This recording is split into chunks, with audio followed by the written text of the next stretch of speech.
حول ولا قوة إلا بالله العلي العظيم. أعوذ بالله من الشيطان اللعين الرجيم. بسم الله الرحمن الرحيم. الحمد لله رب العالمين،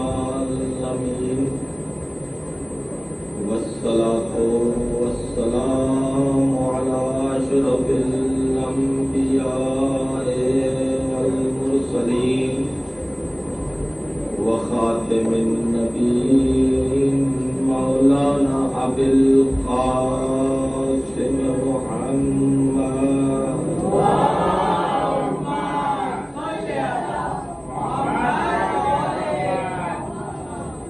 وأهل بيته الطيبين الطاهرين الغر الميامين المعصومين، ولعنة الله على آثارهم أجمعين. أما بعد، فقد قال سبحانه تبارك وتعالى في كتابه الكريم.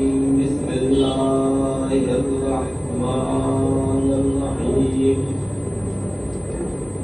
وقال ربكم ادعوني أستجب لكم إن الذين يستكبرون عن عبادتي سيدخلون جهنم داخرين. صدق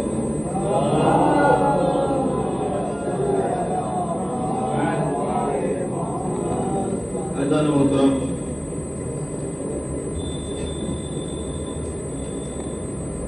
شب 7 محرم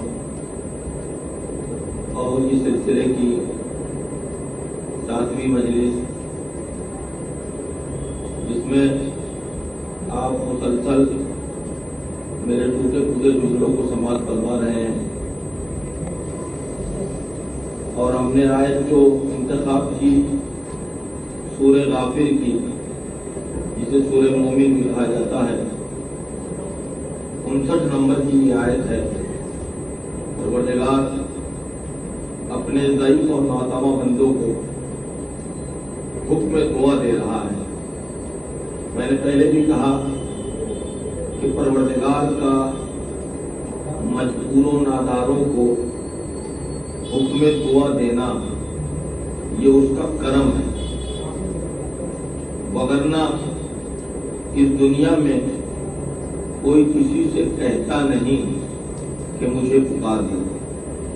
یہ اس کا نہایتی کرم ہے تو اس نے کہا مجھے پکارو، اور صرف پکارو ہی نہیں بلکہ اس نے دعا کی قبولیت کی ضمانت بھی لے لی۔ فرمایا استجب لکم، تمہاری دعاؤں کا قبول کرنے والا میں ہوں۔ جس کی دعا کی ضمانت خدا لے دے تو اب اس کو کوئی ڈاؤٹ نہیں ہونا چاہیے کہ مستقبل میں کیا ہوگا۔ عزیزوں، ہم خامخواہ پریشان ہوتے ہیں، پریشان غیر ہوں تو سمجھ میں بات آتی ہے کہ ان کے پاس خدا نہیں ہے اور خدا تک پہنچانے والے اہل بیت بھی نہیں ہیں، لیکن الحمدللہ ہمارا گھر بزرگوں سے بھرا پڑا ہے۔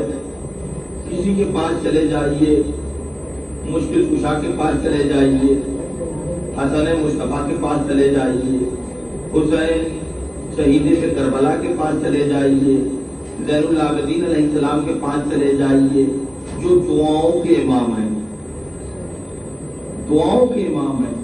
اور آپ یقین جانیے، اتنا بڑا دعاؤں کا امام جس کے ہاتھ بندھے تھے مگر دعا کے ذریعے اس نے قصر یزیدیت کو فتح کر لیا۔ معمولی بات ہے کہ امام سجاد علیہ السلام اور انہوں نے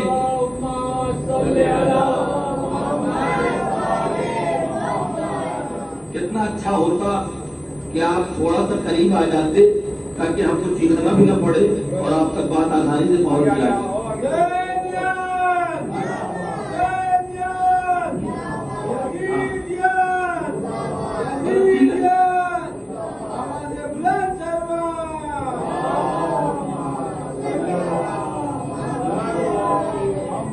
ویسے بھی پتہ نہیں آج مجمع زیادہ ہوگا کہ نہیں ہوگا، اس لیے کہ بارش بھی ہے اور کچھ لوگ اپنے امام باڑوں کو چھوڑ کر بامبے چلے گئے۔ عزیزوں، ایسا ہے کہ جی تو ہمارا بھی چاہتا ہے کہ کربلا جا کر ماتم کریں، جی ہمارا بھی چاہتا ہے کہ کربلا جا کر ماتم کریں۔ یاد رکھیے کہ کربلا میں امام حسین کی سری پکڑ کر ہو سکتا ہے وہ ثواب نہ ملے جو یہاں مل جائے۔ کیوں؟ کیونکہ جانا کمال نہیں ہے، خلوص کتنا پایا جا رہا ہے۔ ایک صلوات پڑھیں محمد والے محمد۔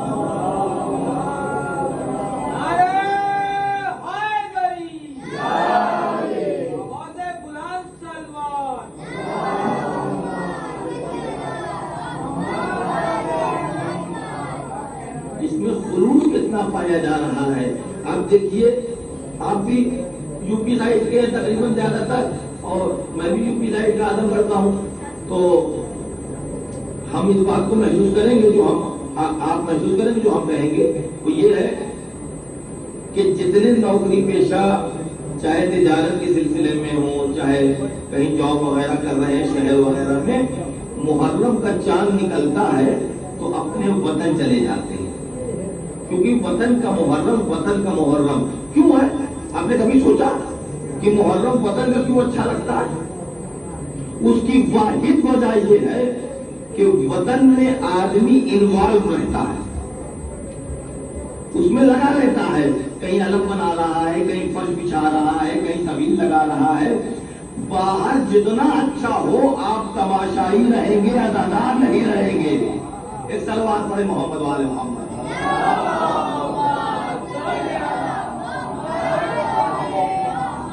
اب آپ دیکھیے، ابھی 6 مجلسیں میں نے آپ کے درمیان پڑھی، یہاں پر الحمدللہ پورا باڑا بھر جاتا تھا، لیکن آج دیکھ لیجیے کیا غربت ٹپک رہی ہے اور برس رہی ہے۔ آج شبیہ پیغمبر کی شبیہ تابوت نکلے گی، سمجھ رہے ہیں؟ اور آج آپ دیکھ لیجیے، بہرحال میرا موضوع یہ تو ہے نہیں، میں یہ عرض کر رہا ہوں کہ پروردگار عالم سے دعا کرنی چاہیے، وسیلہ آل محمد کو بنانا چاہیے۔ اور یہ بڑی اہم بات میں کہہ رہا ہوں، مجمع کی کثرت نہ ہونے کے باوجود یہ بڑھیا بات آپ کے سامنے پیش کر رہا ہوں، وہ یہ ہے کہ آدمی کی دعا پروردگار قبول کرتا ہے، مگر کب؟ جب تقویٰ زیادہ ہو، جب پرہیزگاری ہو۔ چند لوگوں کی دعائیں قبول نہیں ہوتی، چند لوگوں کی، متوجہ ہے، چند لوگوں کی دعائیں قبول نہیں ہوتی، جس میں ایک وہ ہیں جو حرام کا کھا لیتے ہیں۔ دیکھیے، حرام کمائی سے حلال گوشت تلاش کرنا بھی حرام ہے، بات سمجھ رہے ہیں؟ وہ بھی حرام ہے۔ اگر مجھے رشوت مل جائے اور میں ظاہر بات ہے رشوت حرام ہے، اب اس پیسے سے میں مٹن خریدوں اور ڈھونڈوں کہ کہیں حلال والی دکان مل جائے جہاں پر طریقہ اسلام پر ذبیحہ ہوتا ہو، تو وہ بذات خود تو حلال ہوگا، مگر ہمارے ہاتھ میں آنے کے بعد وہ حرام ہو جائے گا، کیونکہ کمائی حرام کی ہے۔ اور ان کی دعا پروردگار قبول نہیں کرتا۔ معصومین کہتے ہیں، میں نہیں کہتا، میری مجال کیا جو آپ کے سامنے میں تبلیغ کروں گا، میں اتنا بڑا نہیں ہوں۔ معصوم کہتے ہیں کہ حرام کا ایک لقمہ، چاہے وہ گھر کا بنا ہو چاہے وہ ہوٹل وغیرہ کا ہو، حرام کا ایک لقمہ دعا کی قبولیت کو سلب کر لیتا ہے۔ دیکھ رہے ہیں آپ، بعض روایتوں میں ہے 40 دن تک فرشتے رحمت روٹ جاتے ہیں. دیکھ رہے ہیں آپ کہ ایک حرام کی، چاہے وہ حرام کی کمائی کا ہو، چاہے وہ لقمہ نجس ہو گیا ہو کسی بھی اینگل سے، آپ نے دہن میں رکھا تو یہ حرام ہو جائے گا. اب میں ایک بات کہوں تو آپ شاید اس کو اہمیت دیں، وہ یہ ہے کہ پروردگار نے جتنا دہن کو پاک رکھنے کی کوشش کی ہے کسی چیز کو نہیں. جتنا پروردگار نے دہن کو پاک کرنے کی کوشش کی ہے اور محنت کی ہے کسی چیز کو نہیں. ہم بطن مادر میں 9 مہینے رہتے ہیں، جو ہے 9 مہینے بطن مادر میں رہتے ہیں. پروردگار غذا ہم کو دہن سے نہیں دیتا، ناف سے دیتا ہے. وہ غذا معلوم ہے آپ لوگوں کو کس طریقے کی ہوتی ہے، نجس ہوتی ہے، پلید ہوتی ہے، اس کا نام مزاج تہذیب پر بار ہے. ایسی چیز ہے کہ میں منبر رسول پر اس کا نام نہیں لے سکتا.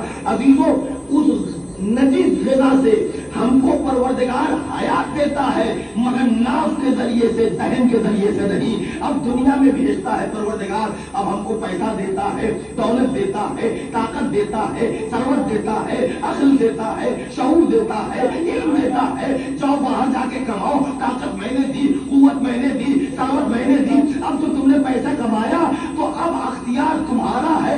حلال کیا ہے، حرام کیا ہے، نجس کیا ہے، جائز کیا ہے. ایک صلوات پڑھے محمد وآل محمد.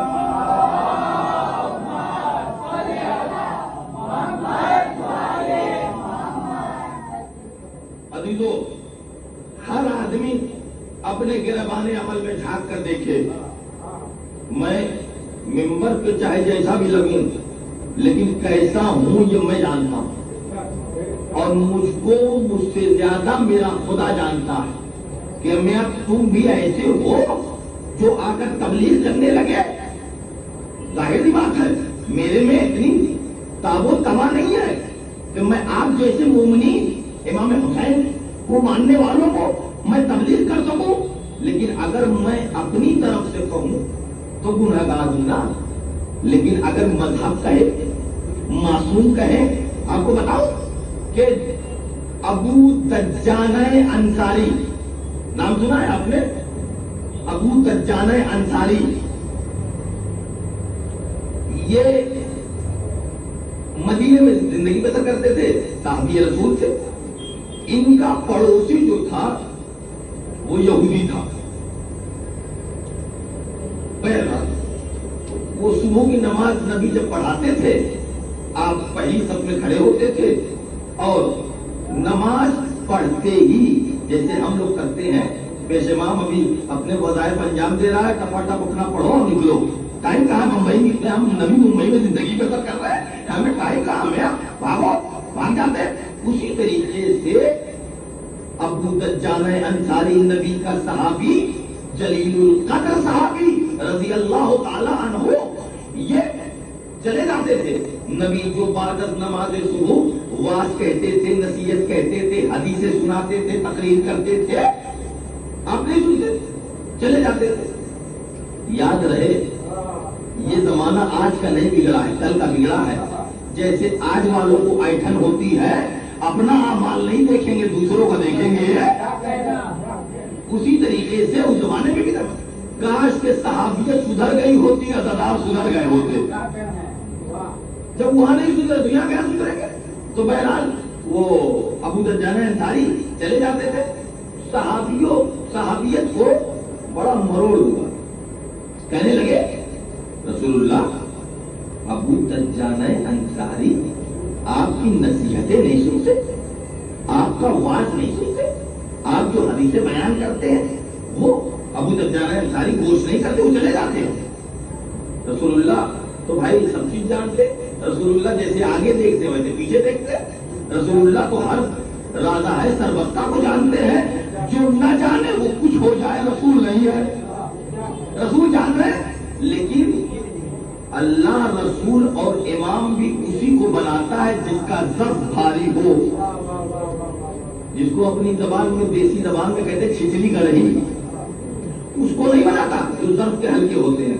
خیر رسول اللہ تو ساری چیزیں جانتے تھے، کیوں ابو دجانہ انصاری ہماری نماز کے بعد یہ وعظ و نصیحت نہیں سنتے؟ رسول اللہ نے کہا ذرا جب ابو دجانہ انصاری آئے تو تم لوگ پوچھنا کہ ابو دجانہ انصاری تو تم کیوں نہیں سنتے رسول کی نصیحتیں؟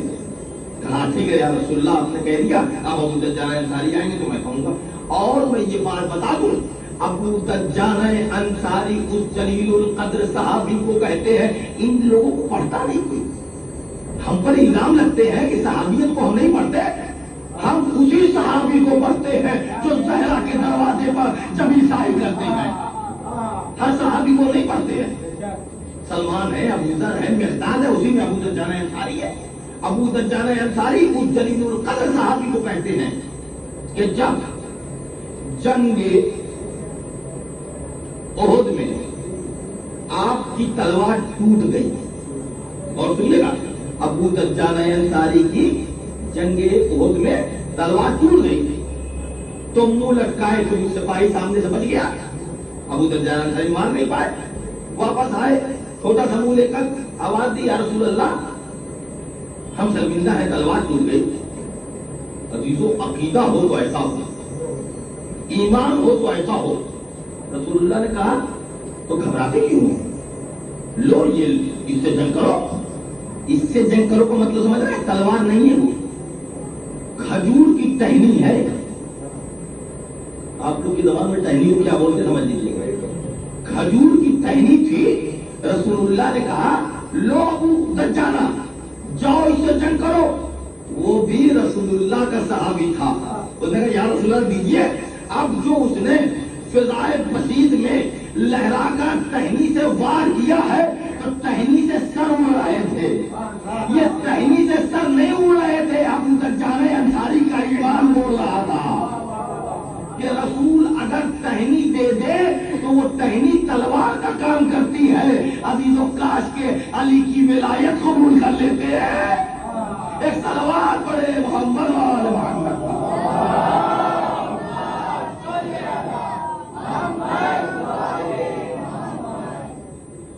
ابو دجانہ انصاری اس مقام پر ہے کہ ٹہنی سے تلوار، لیکن جب بات آ گئی ہے اور ہمارے مولا کی بات ہو تو میں سب چیز چھوڑ سکتا ہوں، فضائل مولا کائنات نہیں چھوڑ سکتا۔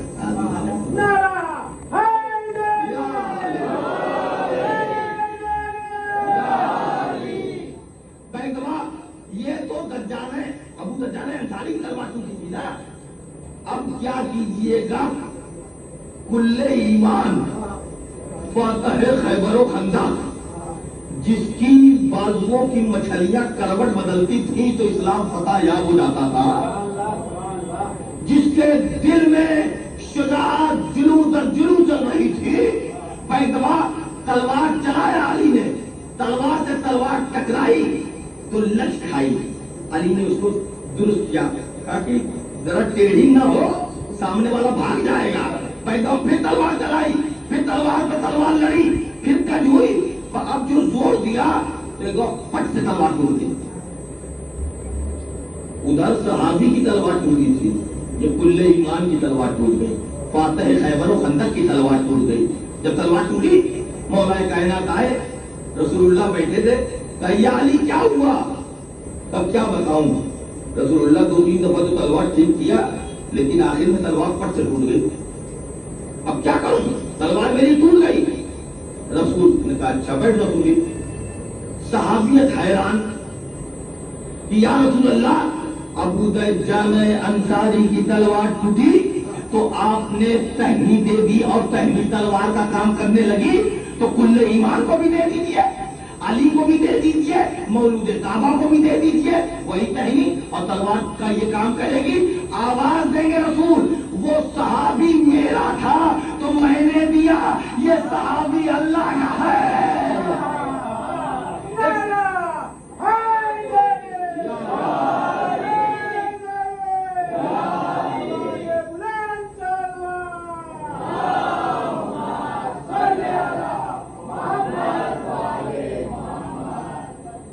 ابھی رسول اللہ کہی رہے تھے وہ میرا صحابی تھا، یہ اللہ کا سپاہی ہے۔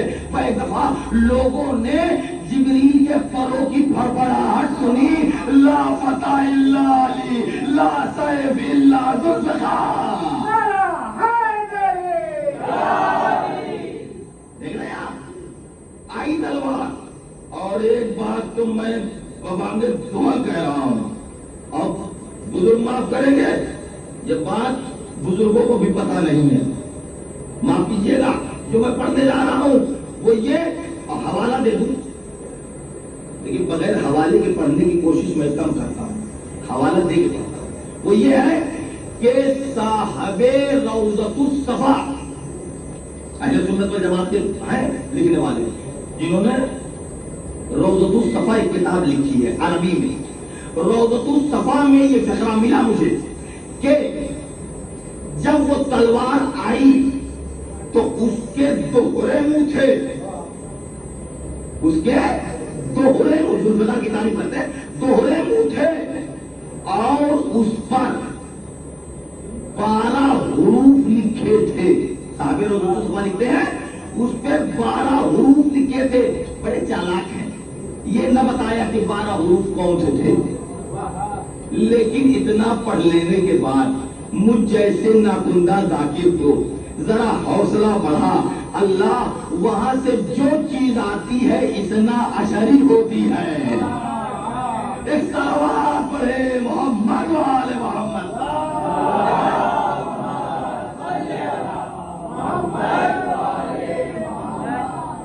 ہم 12 کے ماننے والے ہیں، ہو سکتا ہے اس پہ لکھا ہو علی لکھا ہو، حسن لکھا ہو، حسین لکھا ہو، اور لاریب لکھا ہوگا، اس لیے ذوالفقار مرد کو ملتی ہے، نہ مرد کو نہیں ملتی۔ ایک صلوات پڑھے محمد و آل محمد پر۔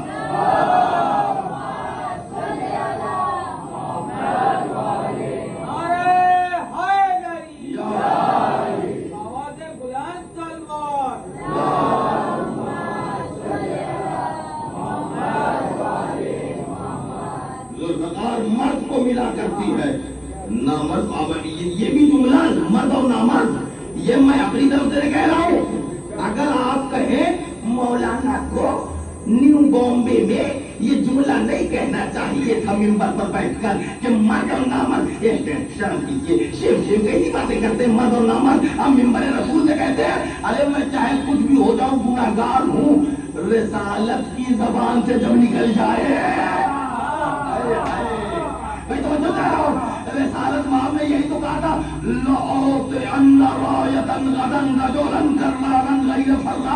کل میں اسے علم دوں گا جو مرد ہوگا۔ ایک صلوات پڑھے محمد و آل محمد۔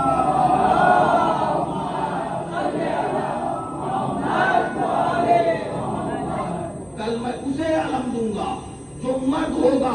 اچھا اتنا ذہن کو آپ کو تھکا کے لایا ہوں تو ایک بات اور میں پڑھ دوں، وہ بھی ہمارے نوجوانوں کے لیے نئی بات ہوگی، وہ یہ کہ ذوالفقار صاحب روضۃ الصفا لکھتے ہیں کہ اس پہ 12 حروف لکھے تھے۔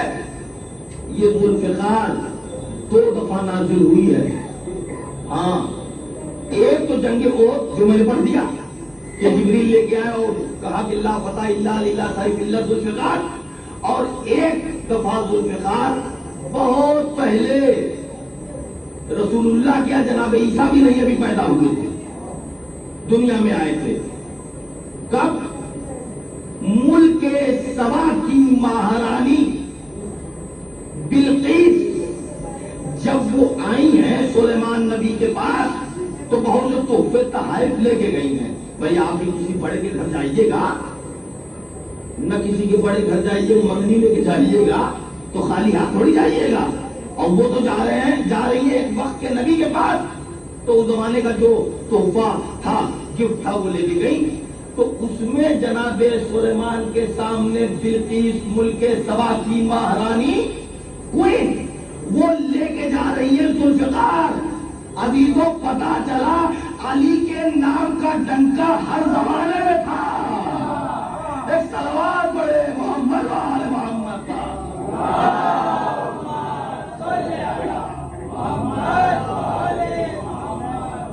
بہرحال دیکھیے ابو دجانہ انصاری سے بات کہاں سے کہاں چلی گئی۔ اب پھر آئی ابو دجانہ انصاری پر۔ ابو دجانہ انصاری کے لیے کیا کہا تھا صحابیت نے یا رسول اللہ آپ ابو درجان انصاری سے پوچھیے کہ یہ آپ کی نصیحت آپ کا واز کیوں نہیں سنتے؟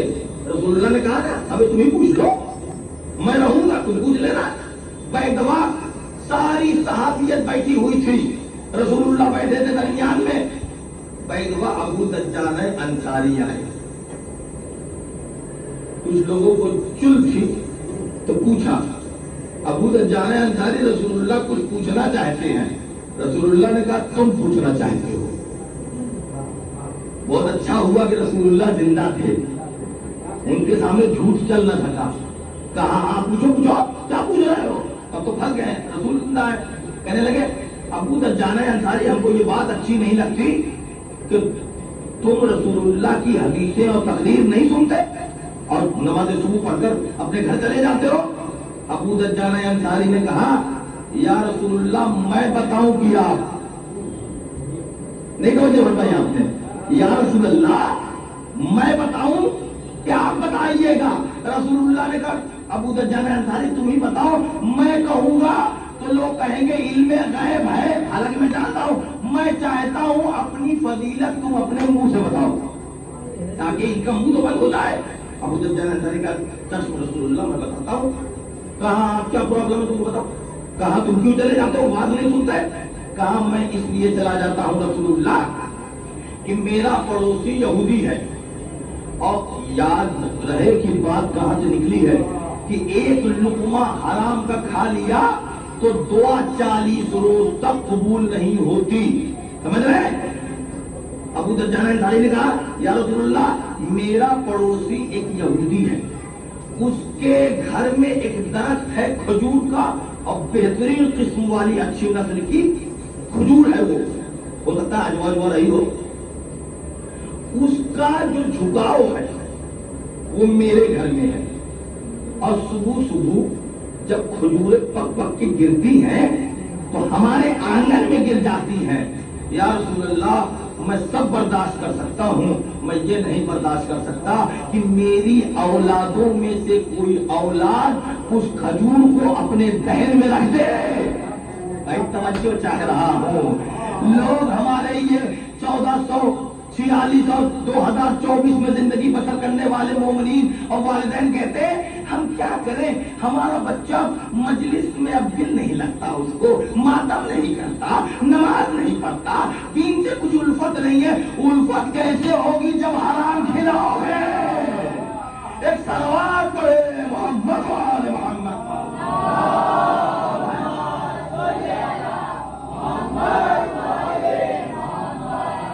دیکھیے میں نے ایک بھی چیز اپنی طرف سے نہیں پڑھی ہے کہ میرا کہنا مولانا پکڑیے، مولانا آپ کیا کہہ رہے ہیں؟ میں چاہتا ہوں کہ لوگ کم رہے مگر جتنے رہے وہ حسینی رہے۔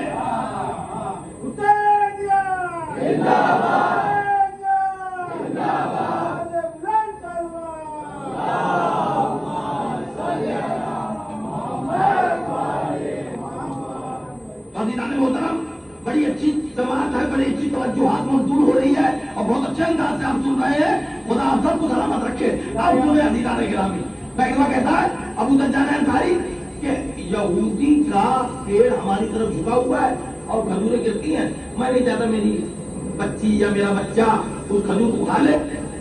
رسول نے کہا ہاں بہت اچھی بات کیا تم نے، ایسا ہے کہ کبھی کچھ ایسا ہوا ہے کیا؟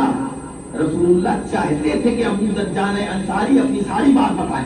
بیک دفعہ ابو دجان انصاری کہتے یا رسول اللہ ایک روز ہوا کہ میں تھوڑا دیر سے پہنچا، اب میں جب پہنچا تو میرا بچہ اٹھ کر کھجور اٹھا کر اپنے دہن میں رکھ چکا تھا اور اس کو چبا رہا تھا، تو میں نے دیکھا، میں نے انگلی ڈال کر تمام کھجور باہر کی، پھر بھی یقین نہیں ہوا تو پوری اس کو قے کروائی کہ قے کر بیٹا تاکہ ایک ریشہ بھی تیرے بدن میں نہ جائے۔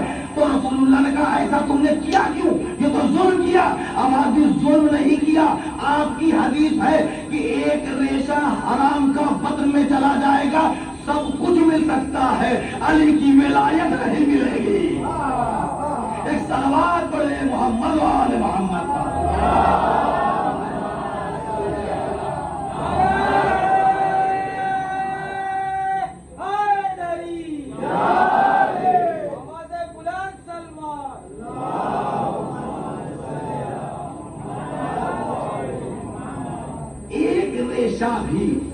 کر تمہارے ذہن میں چلا گیا تو سب کچھ مل سکتا ہے، ولایت مولا کائنات نہیں مل سکتی۔ بیٹا بیٹھ جاؤ، میں بہت بے چین ہے، بیٹھ جائے۔ سوال پڑھے محمد والے محمد۔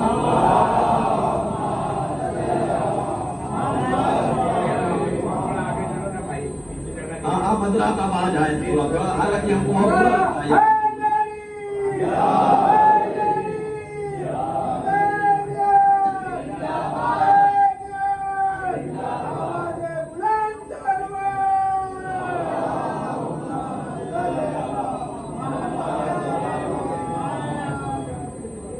ایک ذرا سا غدیری سلوات پڑھ دے محمد والے۔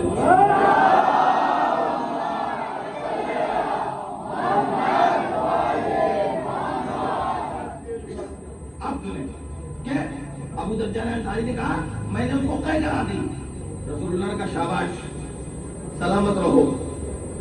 پھر رسول اللہ نے کہا کہ یہ تو بہت ہر روز کا پرابلم ہے تمہارے لیے، کب تک چھوڑ چھوڑ کے جاتے رہو گے، ہماری باتیں نہیں سنو گے تم؟ کہا پرابلم تو ہے رسول اللہ، لیکن مجبوری ہے میری، کیا کریے گا؟ رسول اللہ نے کہا تمہاری پرابلم کا سوالو میں کروں گا، تمہاری مصیبت میں دور کروں گا۔ کہا کیسے؟ کہ دیکھتے رہو۔ ابھی رسول اللہ کہہ ہی رہے تھے کہ وہ یہودی سامنے سے گزر رہا تھا۔ رسول اللہ کا بھائی صاحب ادھر آئیے، ادھر آئیے۔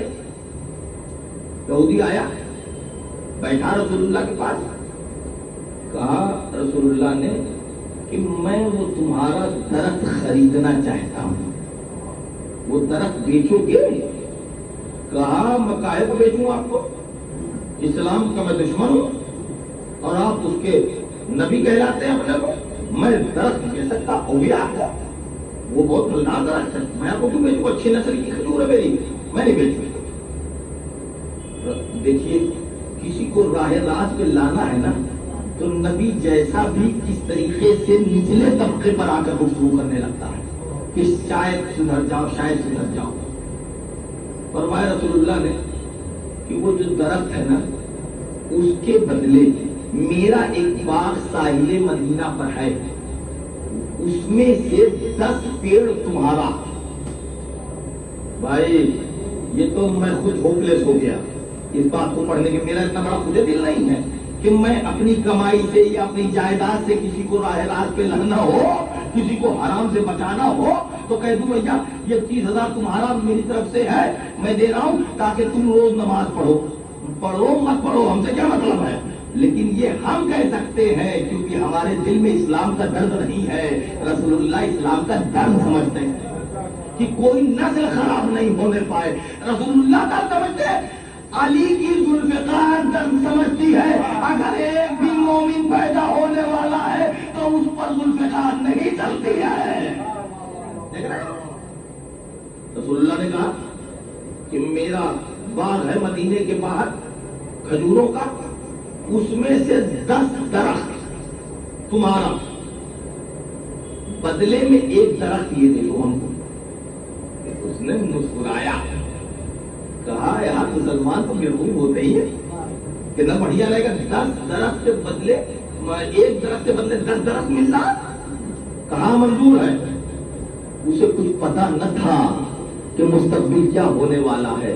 بیدوا گھر آیا، اپنی بیوی یعنی یہودن سے، یہودی کہتا ہے کہ دیکھو مسلمان تو ایک دم ہی احمق ہے، اور رسول اللہ نے بھی کہہ دیا کہ 10 درخت ہمارا لے لو، اپنا ایک درخت دے دو۔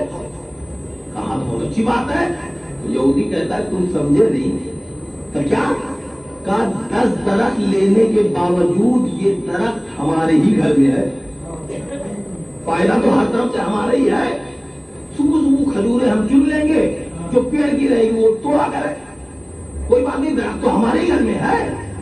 ہاں یہودن کہتی ہے ہاں بات تو صحیح، تم نے زندگی میں پہلی دفعہ اچھا کام کیا ہے۔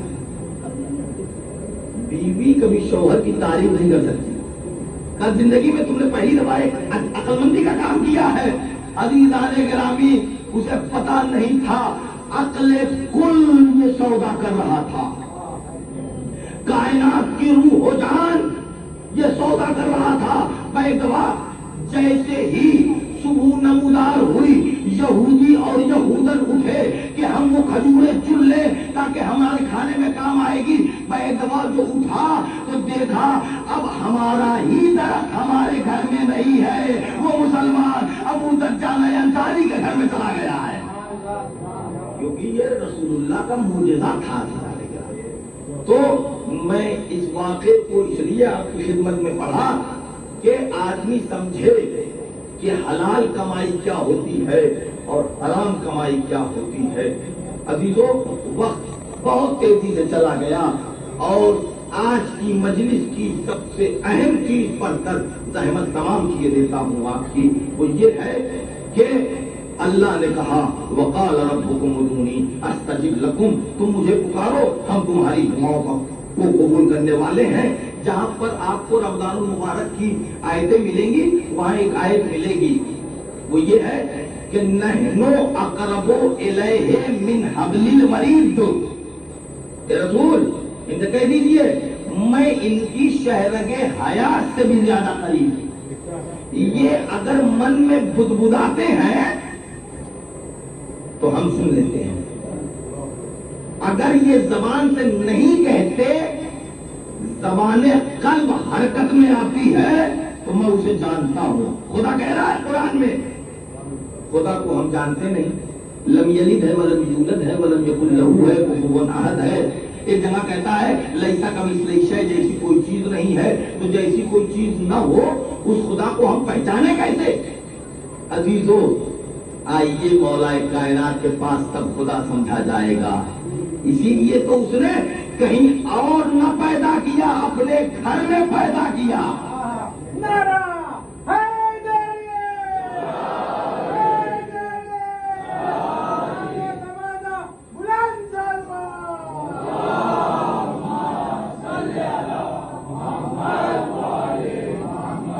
اسی لیے مولا کائنات کو اپنے گھر میں پیدا کیا۔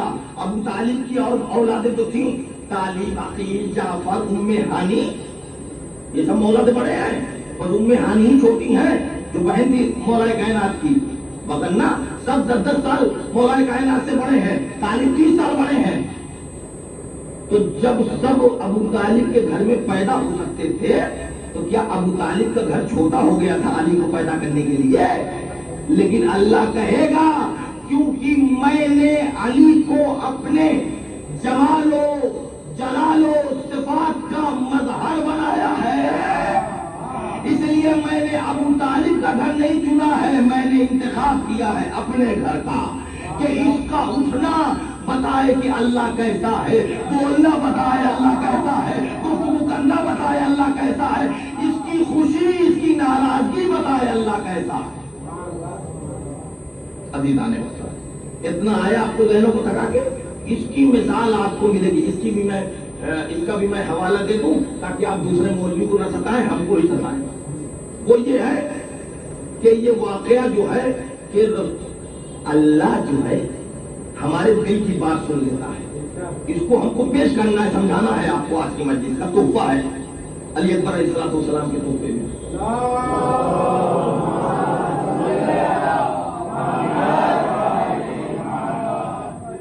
اور عزیزوں، یہ واقعہ مجھے یقین ہے اشرا ختم ہو جائے گا، یہ واقعہ نہیں بھولیں گے آپ۔ اب تک ایسی کسی چیز کے لیے میں نے ایسا نہیں کہا، اس کے لیے کہہ رہا ہوں کیونکہ میں بتانا چاہتا ہوں کہ اللہ دل کی بات کیسے سنتا ہے۔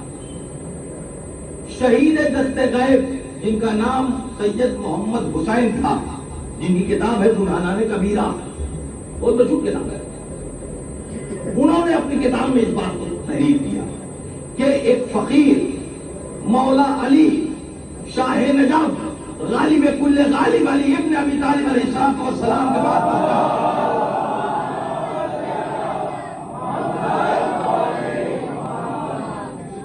جب پہنچا تو اب تو ماشاءاللہ یہ LED ہے اور یہ زمانہ ذرا سفید لائٹ کا ہو گیا ہے، اس زمانے میں چراغ جلتے تھے یا شمع جس کو آپ موم بتی کہتے ہیں وہ سب رہتی تھی، تو ایسے تو چلتی نہیں تھی۔ اب جیسے یہ گلاس ہے، اس گلاس میں شمع رکھی جاتی تھی تو اس گلاس کو قندیل کہا جاتا تھا، اور وہ سونے کی ہوتی تھی.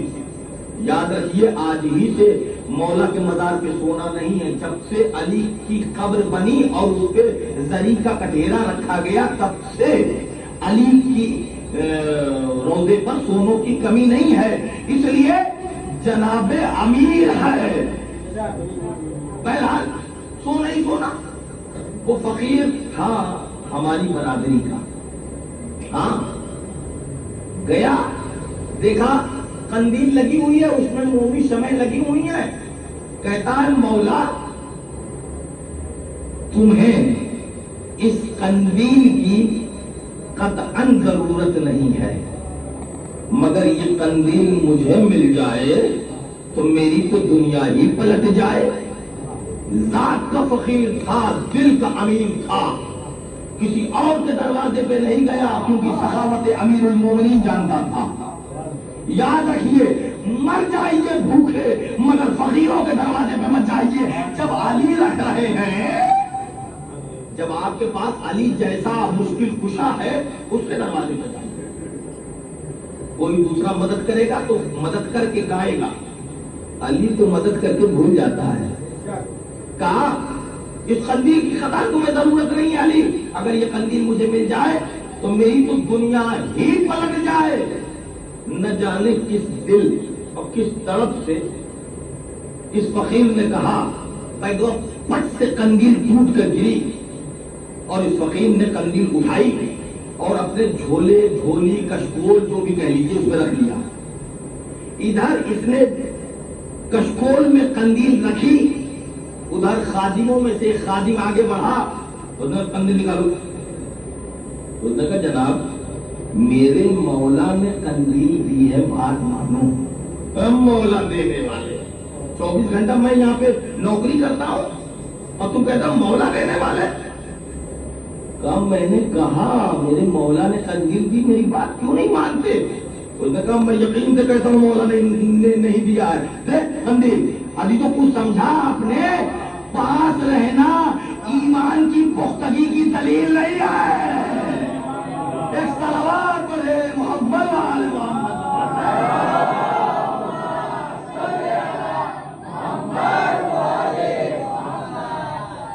اس نے کہا کہ قندیل ادھر لو, بیچارہ فقیر, فقیروں کا تو کوئی نہیں ہوتا جناب.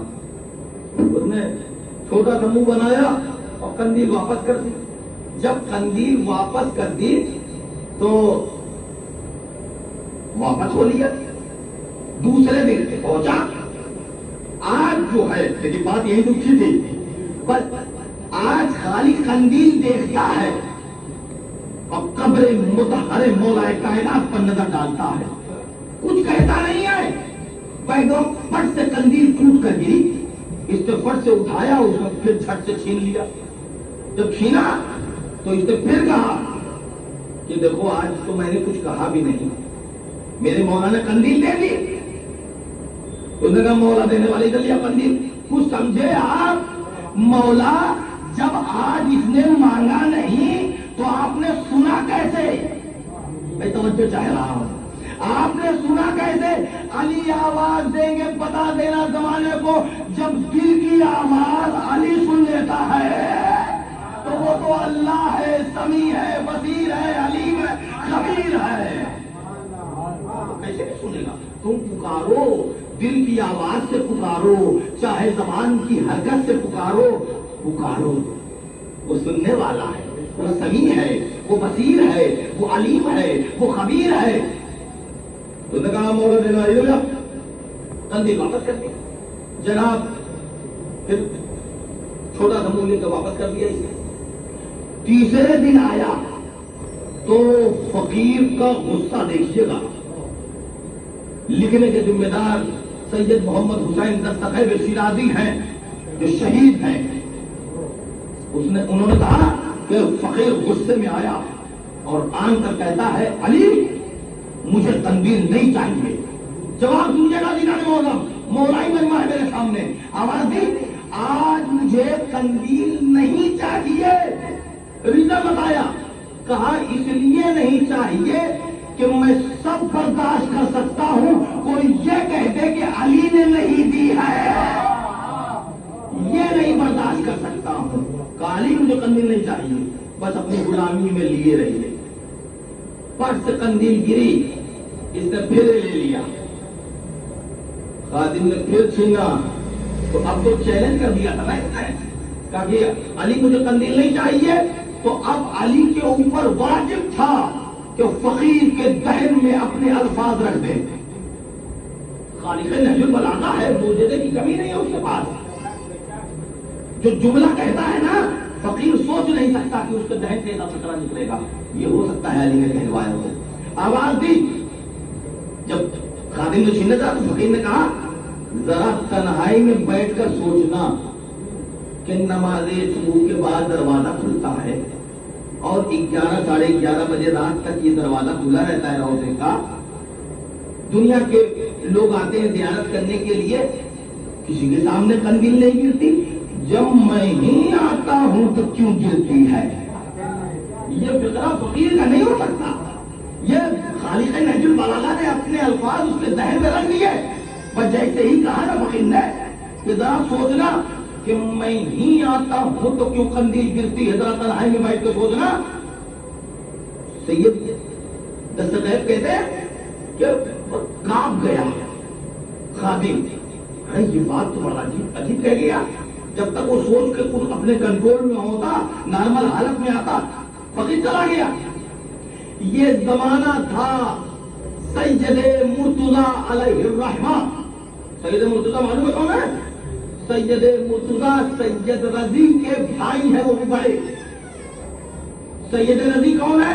سید رضی وہ ہیں جنہوں نے نہج البلاغہ یہ مرتب کی ہے، علی کے الفاظ، علی کے خطبات، علی کے خطوط، علی کی نصیحتیں جمع کر لی تو سید رضی بن گئے۔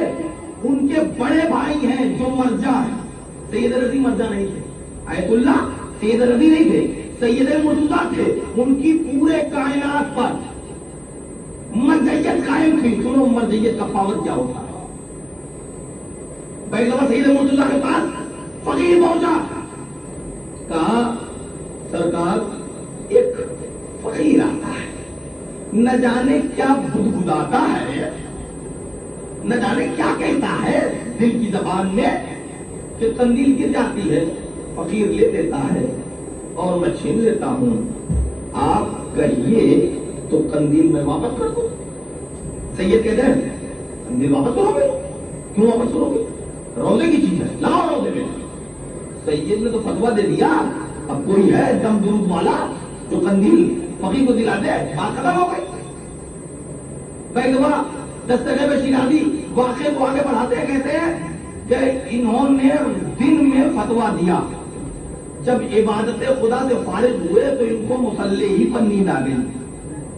انہوں نے خواب میں دیکھا کہ رسول خدا فاطمہ زہرا علی مرتضیٰ حسن مجتبیٰ علیہ السلام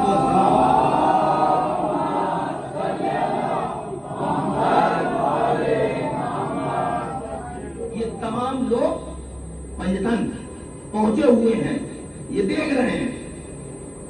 بولنا چاہیے تھا علی کو، بولی جناب زہرا صلوات اللہ علیہ، کہتی ہیں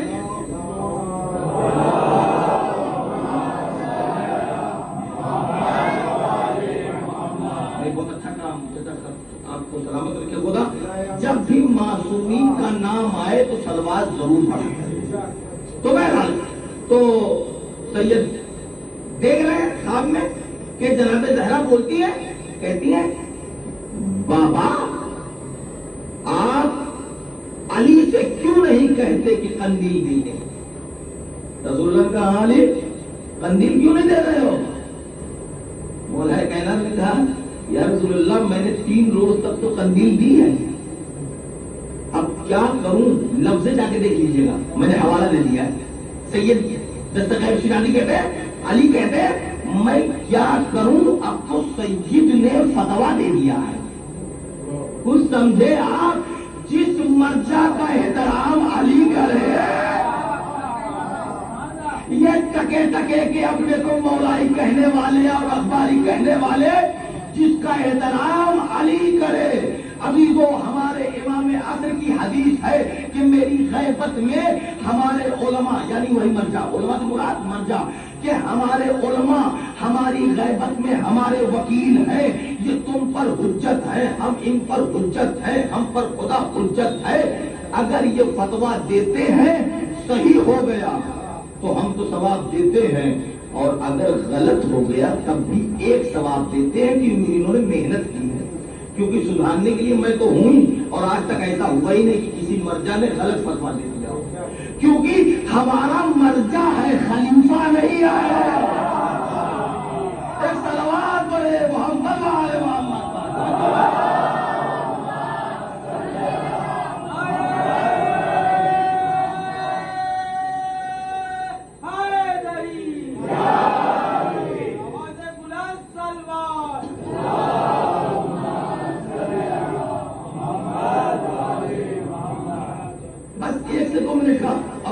قصہ رہ گیا بینگما، علی کہتے اب تو سید نے کہہ دیا کہ خندیل لگاؤ روزے میں، اب میں کیا، ہاں ہاں رسول اللہ آپ کہتے ہیں تو میں کہہ دوں گا سید سے کہ خندیل دلا دے، یہ تو دکھایا ہی جا رہا ہے اس لیے کہ خندیل دے دو۔ بینگما سنیب شیرازی کہتے ہیں خواب سے جب میں افاقے میں آیا، افاقہ ہوا خواب سے، اور چوک گیا میں، ہائی منی کیا کر دیا ہے، کبوتر کے بچے کے معنی سید کانپ رہے تھے، میں نے غلطی کی، حالانکہ کوئی غلطی نہیں تھی، ہاں یہ تو غلطی کر دی میں نے، روزے کی چیز میں نے کہہ دیا، وہ تو مولا نے فقیر کو دیا تھا۔ ابھی تو بے دفعہ رات بھیگ چکی تھی، تقریباً میرے حساب سے 2:30-3 بج رہے تھے رات کے، بے دفعہ خادم کو بلایا گیا، خادم آیا، ہاتھ جوڑتا ہے، کہتا ہے سرکار اس رات میں مجھے بلایا، خیریت تو ہے؟ کہتے ہیں سید فقیر کو ڈھونڈو، نہیں توجہ فرمائی، فقیر کو تلاش کرو۔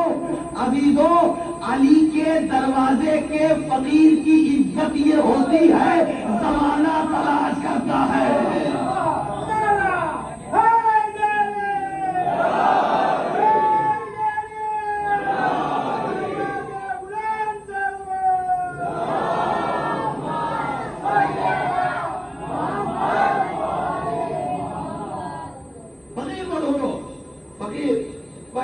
بات ہے اتنا بڑا شہر نہیں تھا نجف اشرف، بہت چھوٹا سا تھا، آج بھی زیادہ بڑا نہیں ہے نجف، وہاں آپ لوگ گئے ہوں گے دیکھے ہوں گے، بہت چھوٹا سا، اس زمانے میں اور چھوٹا سا تھا۔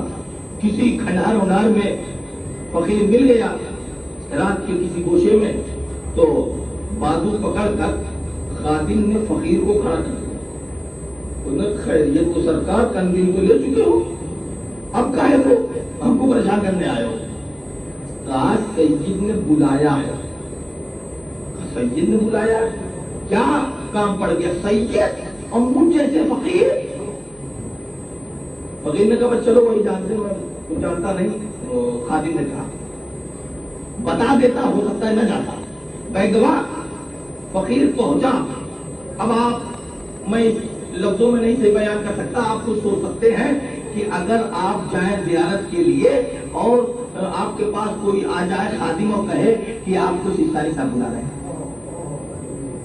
کیا ڈریں گے؟ نہیں آپ ڈر بمانے ڈر نہیں ہے، ڈر مانے کیونکہ آپ کی ان کے دل میں عزت ہے، کیونکہ ہم گناہوں کے پیکر ہیں، وہ تقوی سے مجسمہ ہے، تو روکتے کھڑے ہو جائیں گے۔ جناب بھائی کوئی باعمل مولوی مل جاتا ہے تو ہم دیکھتے سماج میں کوئی ان کے پاس جانے کی ہمت نہیں کرتا تھا، کیونکہ ہم گنہگار ہیں، اور جن کے اوپر پورا اسلام ابھی فیلن ٹکا ہوا ہے، وہ پوری باغدور لیے ہوئے، جس سے امریکہ اور سعودیہ لرزہ برمدام ہے، اس کے سامنے ہم نے کیا بے عینے یہی کیفیت فقیر کی ہوئی۔ کہتا ہے فقیر سرکار آپ نے ہم کو بلایا، خیریت تو ہے، اب کہاں پہ جا رہا ہے؟ بیگوا سید کہتے ہیں ارے ڈرنے کوئی بات نہیں ہے، میرا حکم بیٹھ جاؤ۔ کہا سرکار حکم ہے، مان رہا ہوں، بیٹھ جاؤں گا، لیکن ہمت نہیں کر پا رہی ہے۔ کہتے کوئی بات نہیں، بیٹھو بیٹھو، بڑے چمکار کر بیٹھایا سید نے۔ جب بیٹھ گیا فقیر تو کہا سرکار کیوں بلایا؟ اب سرکار پیچھے مڑے، سید مرتضیٰ تکیہ اٹھایا، تکیہ میں سے قندیل نکالا، جیسے ہی فقیر نے قندیل دیکھی اب وہ ڈر گیا، وہ خوف چلا گیا، رخصت ٹاٹا بائے بائے ہو گیا۔ کہتا قندیل، میں قندیل کو نہ لوں گا، قندیل کے لیے بلایا، میں قندیل نہیں لوں گا۔ سید کہتے ہیں روز تو آتا تھا، 3 روز آیا ہے تو، کہا معاف کیجیے گا آپ کے دروازے پہ نہیں گیا تھا، علی کے دروازے پہ گیا تھا۔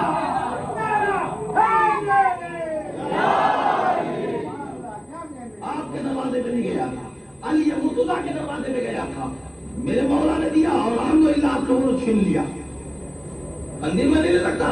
سید نے کہا غصہ تھوک دو، حرام ہے غصہ، مت کرو غصہ۔ کہا غصہ نہیں کر رہا سرکار، آپ تو سرکار ہیں ہمارے، لیکن میں معاف کیجیے گا میں قندیل نہیں لے سکتا۔ سید نے کہا اچھا یہ 5000 دینار لے لو، اس وقت کے پڑھ رہا ہوں میں دینار، دینار سونے کے سکوں کو کہتے ہیں جناب، یہ آج کے سڑے نوٹ کو نہیں۔ کہا یہ 5000 دینار لے لو اور یہ قندیل لے لو۔ کہتا ہے رشوت لے رہے ہیں، میں نے لینے کا۔ کہا کہ اچھا 10,000 لے لو اور قندیل لے لو، کہنا تب 20,000 30,000 40,000 کہا چلو 50,000 دینار لے لو اور یہ قندیل بھی لے لو۔ تو مسکرا کے فقیر کہتا ہے اتنا بڑا آدمی مجھ سے اتنا اجرا کر رہا ہے، مجھے بڑی شرم آ رہی، دل نہیں کھولنا چاہتا، لائی 50,000 بھی دیجیے اور قندیل بھی دے دیجیے۔ لیکن برادری ہماری تھی، ہم بھی بہت لوگوں کا دل نہیں توڑتے۔ پیغمبر قندیل لے کر اور 50,000 لے کر اس نے اپنے جھولا جھولی جو بھی تھا اس نے رکھ لیا، لے کر قندیل، اب اس کے پاس کام کیا ہے، اب سرکار پر بیٹھے گا، وہ اٹھنا چاہا، پیغمبر سید نے بازو پکڑ کے کہا بیٹھ جا۔ سرکار خیریت تو ہے، اب کاہے کو بیٹھا رہے ہیں؟ کب اتنا بتا دے اکڑا کیوں تھا، نخرا کیوں دکھایا تھا؟ تو بات اتنی سی تھی جو خواب آپ نے دیکھا تھا وہی خواب میں نے دیکھا تھا۔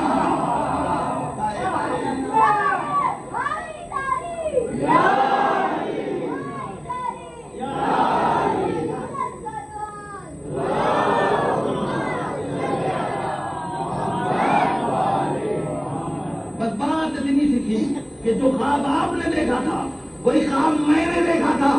ایک فقرہ رہ گیا ہے اس روایت کا، عزیزان محترم اس کو یاد کر لیجئے گا۔ ایک دفعہ فقیر کہتا ہے سید جب بات آپ نے چھیڑ دی تو میں کہی دوں، آپ نے یہیں تک دیکھا تھا نا خواب کہ علی مرتضیٰ علیہ السلام کہہ رہے ہیں کہ محمد رسول اللہ، تو سید کو میں کہہ دوں گا کہ قندیل دے دیں فقیر کو، آپ اس کے بعد جاگ گئے ہوں گے۔ میں نے خواب یہاں تک دیکھا ہے کہ ہماری شہزادی ہم سے کہہ رہی تھی سون فقیر اس وقت تک قندیل نہ لینا جب تک 50,000 نہ لے لینا۔ عزیزو یہ فقیر کا مقدر ہے۔ یہ بھی آج شب 7 محرم میں ہم آپ کی طرف سے بھی اپنی طرف سے بھی کہہ رہے ہیں، بی بی ایسے سے ایسے تو کائنات میں زندگی بسر ہو جائے گی، ہماری خوشنودی یہی ہے، ہماری خوشی بس یہی ہے، ہماری قسمت کا تارا چمک جائے گا کہ ہماری بیوی ہم سے گفتگو کر لے۔ بیوی ذرا ہم سب پر رحم کر دیجیے، یہ جو چاہنے والے ہیں اگر کوئی دولت سے مجبور ہے، وہ مطلب روزی سے مارا ہوا ہے، بیوی ان کو روزی فراواں عطا فرمائے۔ کوئی کو اگر اولاد نہیں ہے تو آج علی اکبر کا تابوت نکلے گئے، بیوی آپ کو آپ کے پوتے علی اکبر کا واسطہ کہ اس کو اولاد نگین عطا فرمائے۔ رونے والوں، کربلا کا واحد شہید علی اکبر ہے جس کو بھیجنے کے بعد حسین رو کر زمین پہ بیٹھ گئے۔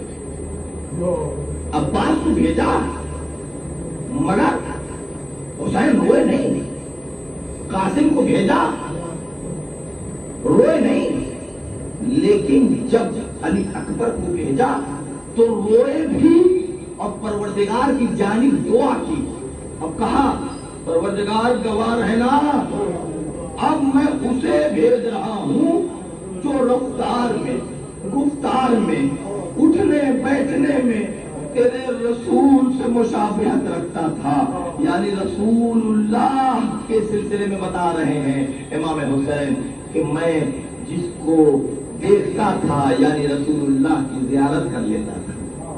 عزیزو، اللہ نہ کرے کسی باپ کا بیٹا بیمار ہو اور آخری وقت ڈاکٹر کہہ دے کہ لے جائیے اب یہ بچیں گے نہیں، لے جائیے اب یہ بچیں گے نہیں، اور 2-3 دن کے مہمان ہیں، جو کچھ بھی یہ مانگے ان کو دے دیجیے کیونکہ اب یہ دنیا میں رہیں گے نہیں۔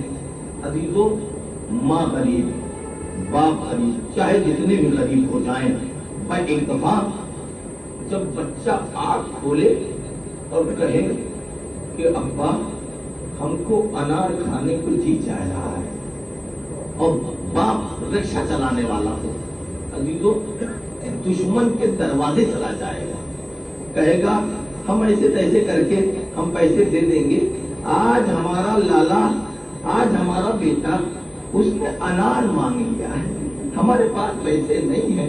عزیزو، دشمن کے پاس آدمی اولاد کے لیے چلا جاتا ہے، مگر جب علی اکبر علیہ السلام واپس آئے ہیں اور آن کر کہا بابا یہ آہنی لباس مجھے پریشان کر رہا ہے، تو مولا حسین نے کہا بیٹا یہ ذرا اتار دو۔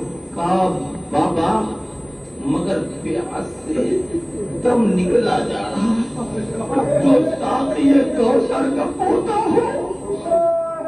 عزیزو، آج نہ گریا کریے گا تو کب کریے گا؟ حسین کا بیٹا علی اکبر آن کر کہتا بابا بابا پیاس سے دم نکلا جا رہا ہے۔ وہ حسین کیا کرے جس کے پاس پانی نہیں ہے؟ ایک دفعہ امام حسین نے کہا، صاحب ریاض القدس لکھتے ہیں کہ امام حسین نے کہا بیٹا اپنی زبان میرے دہن میں کر دو۔ علی اکبر نے اپنی زبان دہنے پدر میں کی، فوراً زبان کھینچ لی۔ کہا بابا زبان کیوں کھینچ لی؟ کہا بابا آپ کی زبان میں تو کانٹے پڑے ہوئے۔ میں بڑا رک کے بولا عزیزو، اس لیے میں ہمت نہیں جٹا پا رہا ہوں۔ امام حسین کی پیاس، اصغر کی پیاس کتنی ہے، سکینہ کی پیاس کتنی ہے، اکبر کی پیاس کتنی ہے، معلوم ہو سکا حسین کی پیاس کتنی ہے، آج تک کوئی راوی بتا نہ سکا۔ اسی لیے حسین کہتے تھے اے شمر تلا پیاسا ہوں کہ زمین سے آسمان تک دھواں دھواں دکھائی دے رہا ہے، تمہاری صورتیں نظر نہیں آ رہی ہیں۔ جزاکم ربکم خیر جزا۔ میں دبا علی اکبر سے میں سوال کروں گا، اے مولا علی اکبر میری خطا معاف، آپ اتنا بتائیے جب آپ کو پتا تھا کہ خیمے میں پانی نہیں ہے، آپ دیکھ رہے تھے سکینہ العطش کی صدا بلند کر رہی ہے، تو آپ نے اپنے بابا سے پانی کا مطالبہ کیوں کیا؟ معلوم ہے کہ آپ کے بابا اس چیز کو پورا نہیں کر پائیں گے۔ آواز دی صرف اس لیے کہ میری پرورش میری پھوپھی اماں نے کی ہے، میری پرورش جناب زینب نے کی ہے، لہذا اگر میں ابھی تھوڑی دیر کے بعد شہید ہو جاؤں گا اور میرے مر جانے کے بعد میرے باپ کے سینے میں یہ ہوک اٹھے، ارے مر گیا میرا حسن، ارے مر گیا میرا بیٹا، اور مرتے مرتے بھی اس میں کوئی فرمائش نہیں کی۔ اے اکبر تم نے فرمائش بھی کی تو پانی کی جو حسین پورا نہیں کر سکتے۔ آواز دی امام حسین نے، بیٹا علی اکبر یہ میری انگوٹھی لو، اپنے دہن میں رکھ لو، یہ تمہیں راحت پہنچائے گی، تھوڑی دیر کے بعد تمہارے دادا علی مرتضیٰ تمہیں جام کوثر سے نوازیں گے۔ جزاکم ربکم خیر جزا۔ علی اکبر اب گھوڑے پر بیٹھتے ہیں، رونے والوں مسائب شروع ہو گیا ہے، جس کو رونا آئے روئے، نہیں رونا آتا سب جھکا لے۔ عزیزان محترم، بے دفعہ علی اکبر گھوڑے پر بیٹھتے ہیں، پٹلی جماتے ہیں، ایک تو تیز رو گھوڑا، دوسرے شباب رسالت ہے، کڑیل جوان علی اکبر ہے، جو گھوڑے کو ہیڑ لگائی گھوڑا ہوا سے باتیں کرنے لگا۔ میں اس لیے پڑھ رہا ہوں کہ آپ کو پتا چلے فاطمہ کا لال کتنی تیز چلا۔ اب اکبر کو تیز گھوڑا چلاتے ہوئے یہ احساس ہوا کہ میرے پیچھے کوئی چیز گر گئی ہے، اور جو پلٹ کے دیکھا تو تو کیا دیکھا؟ ارے 57 سالہ فاطمہ جلال کمر پکڑ کر کہہ رہی یا علی مدد۔ جزاک اللہ خوب گریہ فرما رہے ہیں۔ خدا آپ کی آوازوں پہ اپنی رحمتیں نازل فرمائے، برکتیں نازل فرمائے۔ اے رونے والوں اکبر گھوڑے سے کودے اور ہاتھوں کو جوڑ کر آواز دی، بابا جب آپ نے مجھے رخصت کرنے کا تھا تو پھر یہ آنے کی زحمت کیوں گوارا کی؟ عزیزوں پرانا جملہ آپ سنتے ہوں گے مگر آپ سوچے عزیزان گرامی، حسین نے کہا کاش بیٹا تم صاحب اولاد ہوتے۔ اس کاش میں کتنی گہرائی ہے جو باپ کا دل لیے بیٹھے ہوئے ہیں میرے سامنے، وہ سمجھتے ہیں کاش بیٹا تم صاحب اولاد ہوتے تو پتہ چلتا کہ باپ کے دل میں اولاد کی کتنی محبت ہوتی ہے۔ اے بیٹا ہاتھ میرے سینے پہ رکھو، اندازہ ہوگا آگ لگی ہوئی ہے۔ اے بیٹا جب تک یہ بوڑھا باپ نظر آئے مجھے مڑ مڑ کے دیکھتے رہنا۔ جزاکم ربکم خیر جزا۔ پیغمبر حسین نے کہا بیٹا مجھے مڑ مڑ کر دیکھتے رہنا۔ کیا تاب تھی حسین کو، کیا کسک تھی حسین کو اکبر کو بھیجنے کے بعد۔ پیغمبر اکبر کہتے بابا میرے دل میں بھی ایک خواہش ہے۔ کہا بیٹا دل میں کوئی بات نہ رکھو، بیان کر دو۔ کہا بابا کان ادھر لائیے میں کچھ کہنا چاہتا ہوں۔ حسین کے قریب اکبر پہنچے اور کان میں کچھ کہا، مجھے نہیں معلوم کیا کہا۔ اکبر چلے گئے، فاتح خیبر و خندق کا بیٹا حسین، صبر و شاکر کا بیٹا حسین خود صابر امام ہے۔ پیغمبر سینہ پکڑ کے کہتا واہ بتا اے بابا مشکل کشا میری مدد کیجئے، کوئی اور تو نادر نہ تھا مگر یادگار زہرا زینب یہ منظر دیکھ رہی تھی، پائے ڈال دی۔ اے بھائیا میرے بیٹے اکبر نے کیا کہا کہ آپ جیسا صابر رونے لگا، چیخ مار کر رونے لگا، آواز دی زینب تم برداشت نہیں کر سکتی۔ کہا جس نے اپنے اکبر کو رنگ میں بھیج دیا اب کیا برداشت نہیں کر سکتی۔ کہا اے زینب، اکبر نے کہا بابا میں ابھی تھوڑی دیر کے بعد مر جاؤں گا، میری شہادت کے بعد ذرا میری پھوپھی اماں زینب کے پردے کا خیال کیا۔ اے زینب اکبر کو کیا پتا میری شہادت کے بعد خیمے جلائے جائیں گے۔ جزاک اللہ خدا آپ کو سلامت رکھو، آپ کی آوازوں پہ اپنی رحمتیں نازل فرمائے، برکتیں نازل فرمائے۔ اے رونے والوں اب بس 2-3 جملے مسائل کے پڑھوں گا پھر انشاءاللہ شبیہ تابوت برآمد ہوگی۔ حسین آ کر خیمے کے پاس بیٹھ گئے، اکبر نے جنگ کی، بروایت 120 لوگوں کو مارا علی اکبر نے۔ جب 120 لوگوں کو مار لیا تو قلب لشکر میں اکبر نے گھوڑے کو دوڑا دیا۔ اب مارتے جا رہے ہیں، آگے بڑھتے جا رہے ہیں اور یہ کہتے جا رہے ہیں تم میرے بابا کے خون کے پیاسے ہو، ابھی اس کا جوان بیٹا اکبر زندہ ہے، آؤ تو میرے سامنے آؤ۔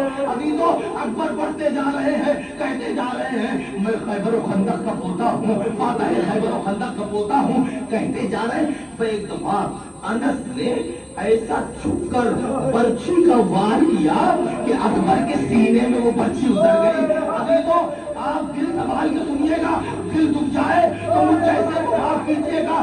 اگر چھٹے امام نے نہ کہا ہوتا تو سناؤ ہم پر کیا گزر گئی ہے تو میں نہ پڑھتا عزیزان محترم۔ چھٹے امام کہتے سناؤ پیغمبر اکبر کو جب برچھی پڑی تو اکبر نے دونوں ہاتھوں سے برچھی کا پھل پکڑ لیا اور وہ اپنی طرف کھینچ رہا ہے، اکبر اپنی طرف کھینچ رہے۔ اے رونے والوں پیغمبر 2 سپاہیوں نے جو زور لگایا تو برچھی کی علی ٹوٹ گئی۔ کوئی قلب زہرا سے پوچھے کیا گزر گئی ہوگی۔ جزاکم ربکم خیر الجزا۔